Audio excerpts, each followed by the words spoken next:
बेटी, शहर के सबसे बड़े अस्पताल में इस समय हड़कंप मचा हुआ था। अस्पताल की विशाल इमारत के सामने राजनीतिक दल, महिला मोर्चा और अस्पताल में भर्ती धनाढ्य और समाज में अच्छी रसूख रखने वाले परिवार की बहू को डिलीवरी के लिए भर्ती किया गया था। बहू के मायके और ससुराल पक्ष के सभी लोग अस्पताल स्टाफ से बहस कर रहे थे। बहस धीरे धीरे झगड़े का रूप लेने लगी थी। अस्पताल बहुत ही महंगा था। सभी रोगों के विशेषज्ञ इस अस्पताल में कार्यरत थे। अस्पताल के प्रबंधक मालिक के सामने सेठ हरदयाल क्रोधित मुद्रा में खड़े चीख रहे थे। कहाँ है हमारे खानदान का वारिस? किसे बेच दिया? कहाँ गायब कर दिया? मैं आपके इस चिकित्सीय व्यापार को बंद करवा दूंगा। आप जानते नहीं मुझे। अस्पताल के मालिक, प्रबंधक, प्रधान डॉक्टर सर्वेश सक्सेना ने करोड़ों की लागत से चिकित्सा का व्यवसाय शुरू किया था। उनके इस विशाल एयर कंडीशन अस्पताल में पहले भी कई तरह की अफवाहें उड़ चुकी थी, लेकिन वे सारी अफवाहें हवा होकर इसलिए रफा दफा हो गई क्योंकि दूसरे नर्सिंग होम्स और सरकारी अस्पताल से गरीब मध्यम वर्ग की किडनी आंखें निकालकर यहाँ लाई गई थी और बड़े लोगों के शरीर में लगाई गई थी करोड़ों लेकर। लेकिन इस दफा मामला दूसरा था। इस निजी अस्पताल में कोई गरीब और मध्यम वर्गीय आदमी तो आने की हिम्मत ही नहीं कर सकता था। सब धनकुबेर, व्यापारी, राजनीतिक, प्रशासनिक क्षेत्र के उच्चतम लोग ही आते थे। इस बार सेठ हरदयाल की बहू को लड़का हुआ था और थी लड़की। सर्वेश सक्सेना ने लगभग गिड़गिड़ाते हुए कहा, सेठ साहब, आप लोगों के लिए हम क्या क्या नहीं करते। क्या आपके साथ धोखा करेंगे? यकीन मानिए लड़की ही हुई थी। नज ने गलती से फॉर्म में लड़का लिख दिया है। मैं कुछ नहीं सुनना चाहता। मेरे खानदान में आज तक लड़की पैदा नहीं हुई। मेरे चारों लड़कों के यहाँ 2-2 लड़के हुए हैं। खुद मेरे पिता के 4 लड़के थे। क्या आप हमारी वंश परंपरा को झुठला देंगे? लड़के होना हमारे खानदान के जीन में है। हमें हमारा बच्चा वापस करो और जिसकी लड़की है उसे वापस करो। मैं अभी नस को बुलवाता हूँ। सर्वेश सक्सेना के पास रखी घंटी बजाई। चपरासी दौड़कर अंदर आया। उसे देखकर सर्वेश सक्सेना ने कहा, कौन सी नस थी डिलीवरी वार्ड में? तुरंत भेजो। पल भर में नस प्रकट हुई। डरी सहमी घबराई सी, तुमने डिलीवरी करवाई थी? Yes sir. क्या हुआ था? जी बेटी। फिर फॉर्म में बेटा क्यों लिखा? सर गलती से। हरदयाल चीख पड़े, गलती से नहीं हुआ कुछ भी, तुमने सही लिखा है फॉर्म में। ये बताओ कितने रुपए मिले तुम्हें? बच्चे को दूसरे को देकर लड़की रखने के लिए मैं तुम्हारी नौकरी खा जाऊंगा। तुम्हारा करियर चौपट कर दूंगा, जेल भिजवा दूंगा। सच सच बताओ कहाँ है हमारा पोता? सर लड़की ही हुई थी। मेरा विश्वास कीजिए, गलती से लिख गया। जल्दी जल्दी, तुम ऐसे नहीं मानेगी। हरदयाल चीखे। फिर पलट कर डॉक्टर सर्वेश से बोले, मैं आपको चंद घंटों की मोहलत देता हूँ। अपनी गलती सुधार लीजिए वरना परिणाम भुगतने को तैयार रहिए। गुस्से में लाला हरदयाल बाहर निकल गए। जिस कक्ष में उनकी बहू भर्ती थी उसके बाहर उनका परिवार खड़ा था। उन्होंने कहा, यहाँ रुकने की किसी को जरूरत नहीं, सब घर जाओ। मैं अपना पोता लेकर ही वापस आऊंगा। यहाँ सिर्फ हरपाल रुकेगा। उन्होंने हरपाल से कहा, जाओ बहू को दिलासा दो, मैं तब तक पुलिस मीडिया से बात करता हूँ। हरदयाल बाहर निकल गए। हरपाल ने कमरे में प्रवेश की। अपनी पत्नी के सिर पर प्यार से हाथ रखते हुए कहा, चिंता मत करो, हमें हमारा बेटा मिल जाएगा। हरपाल की पत्नी पार्वती ने कहा, अब इसी बच्ची को अपनी किस्मत समझकर स्वीकार कर लीजिए। हरपाल की आंखों में खून उतर आया। वह चीख पड़ा, क्या कह रही हो? हमारा बेटा हुआ था, हमें दूसरे का पाप नहीं चाहिए। हमारे खानदान में सिर्फ बेटे पैदा होते हैं। अगर बेटी मेरी भी होती तो भी नहीं अपनाता। क्या मुंह दिखाऊंगा अपने खानदान को? अपने पिता के सामने क्या कहूंगा ये कि बाबूजी मैं लड़की का बाप बन गया? क्या इज्जत रह जाएगी मेरी अपने भाइयों के बीच? कभी बंटवारा हुआ तो क्या मिलेगा? बाबूजी से कानी कोड़ी भी नहीं। पार्वती ने उदास स्वर में कहा, यदि लड़की पैदा होती तो क्या आप मार डालते? हरपाल ने गुस्से में कहा, यदि नहीं भी मारता तो तब तक तुझसे बच्चे जन्माता जब तक कि लड़का नहीं हो जाता। मैं क्या बच्चा जनने वाली मशीन हूँ? मैं व्यर्थ बहस नहीं करना चाहता। नस की गलती लिखित रूप में पकड़ी गई है। हमारा बेटा बदल गया है, हमारे साथ धोखा हुआ है। पति का रौद्र रूप देखकर पार्वती अंदर तक सिहर गई।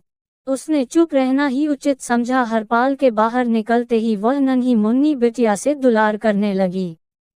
बड़े लोगों की बातें तेजी से फैलती है। मामला सेठ हरदयाल और शहर के सबसे नामी गिरामी अस्पताल का था।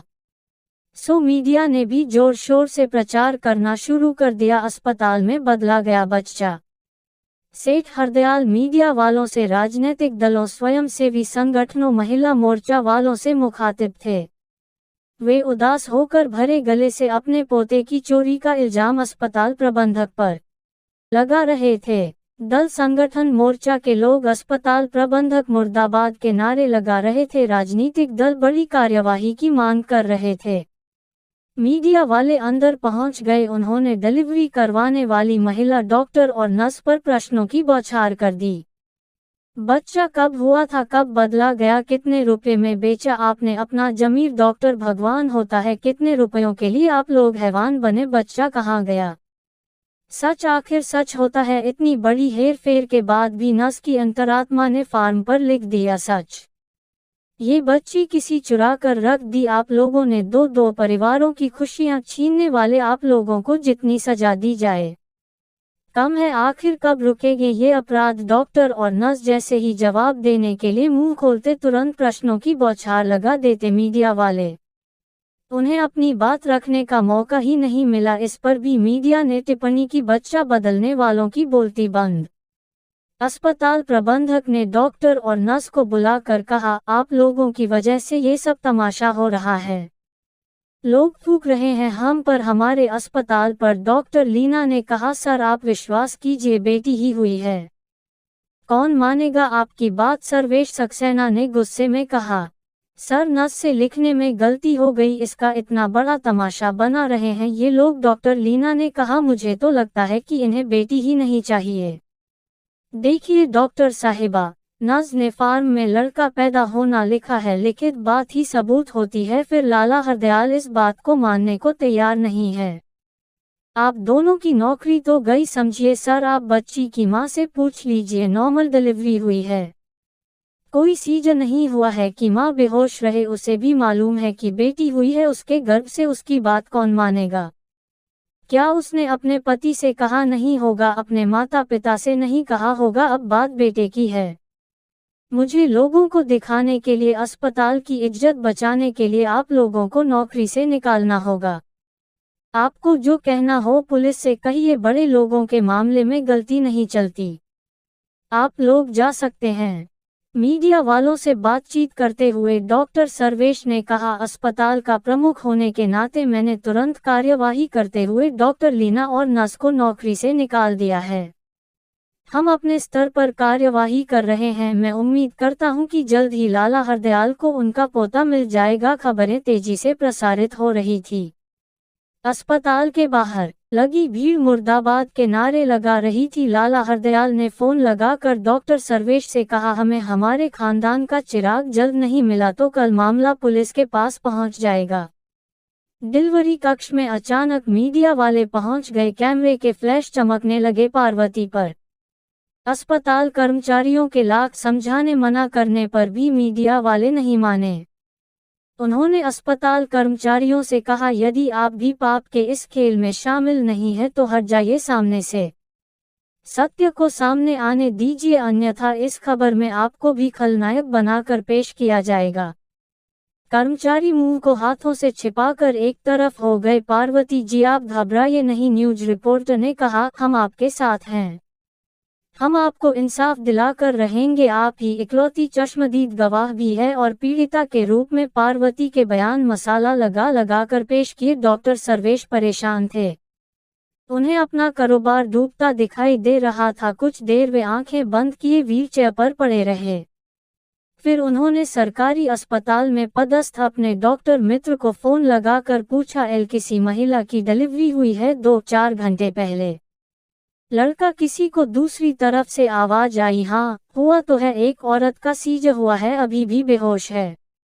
बच्चा पहुंचा दूंगा लेकिन मामला बड़ा है, रुपया अच्छा मिलना चाहिए। सर्वेश सक्सेना के चेहरे पर कुछ राहत के भाव आए। सुनो, किसी को कानो कान खबर न हो, बच्चा दे जाओ और बच्ची ले जाओ। दूसरी तरफ से फिर आवाज आई, अभी तक उसके घर के लोग नहीं आए हैं, जल्दी करना, मैं बच्चे को भिजवा रहा हूँ अपने विश्वसनीय आदमी के हाथों।